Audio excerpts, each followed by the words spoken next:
les amis, j'espère que vous allez bien.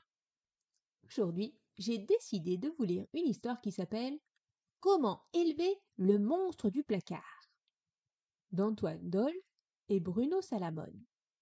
Vous êtes prêts? Bien installés? Alors, c'est parti! Mon monstre du placard ne veut pas rentrer chez lui. Alors, j'ai décidé de m'en occuper comme un grand.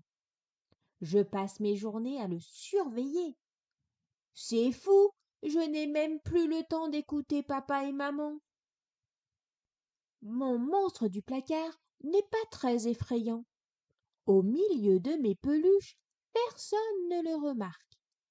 La dernière fois qu'elle est venue faire mon lit, j'ai vu maman lui tapoter les fesses.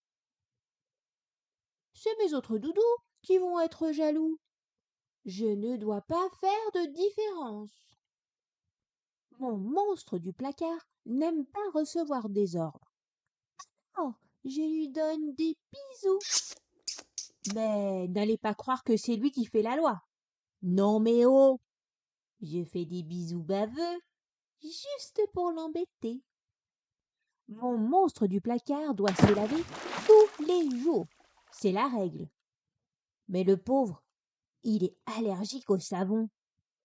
Je crois que lui et moi, nous avons la même maladie. Ce n'est pas pour rien que c'est mon monstre. Pas grave, je lui mets du parfum sous les bras.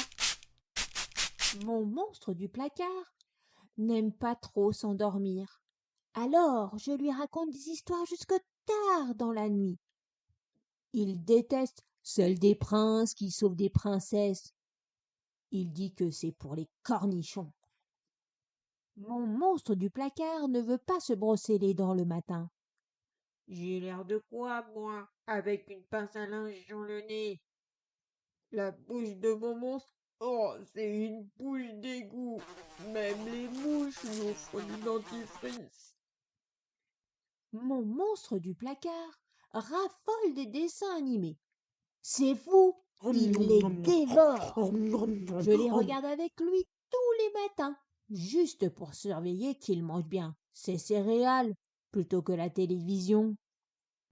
Mon monstre du placard n'aime pas trop se coiffer. Quand je veux qu'il soit présentable, je sors le sèche-cheveux et hop, je dois le retrouver dans une jungle des poils. C'est toute une aventure. Mon monstre du placard n'a pas le droit de toucher au micro-ondes, aux allumettes, ni aux prises électriques. Et moi non plus d'ailleurs. Alors, ça tombe bien. On s'amuse à faire comme si tout ça n'existait pas. Plus tard, on pourrait vivre ensemble sur une île déserte. Mon monstre du placard veut apprendre des gros mots. Je lui ai expliqué non, non, non. Les gros mots, ça pèse plus lourd que les autres. Inutile de se fatiguer. Des petits mots en pagaille, ça oui, je veux bien. Caca, boudin. Mon monstre du placard grandit de jour en jour. Je dois le surveiller pour savoir quand lui acheter un nouveau placard. Tous les soirs, il faut que je le mesure. Mais je ne suis pas très sûre. Est-ce que c'est lui qui grandit ou est-ce que ce sont ses poils qui poussent? Mon monstre du placard, je lui montre comment s'occuper tout seul quand il s'ennuie. Je ne peux pas toujours être là. Mais la confiture dans le sac de maman? Ça, c'était son idée. Ah, et le vase renversé aussi, hein. Moi, je ne lui apprends que des choses sérieuses, voyons. Mon monstre du placard ne reste pas longtemps au coin quand je l'y mets. Il s'assoit par terre aussitôt et roule dans tous les sens. Impossible pour lui de tenir en place. Ce n'est pas commode pour les punitions, un monstre qui se met en boule. Mon monstre du placard m'offre de jolis dessins. C'est pour me remercier de bien m'occuper de lui. Mais je me demande pourquoi il veut toujours les faire sur la tapisserie du salon. Est-ce que c'est pour être sûr que je les garde toute la vie? Mais je continuerai à l'aimer malgré toutes ces bêtises. Promis, c'est mon monstre après tout. Mais où est-il d'ailleurs?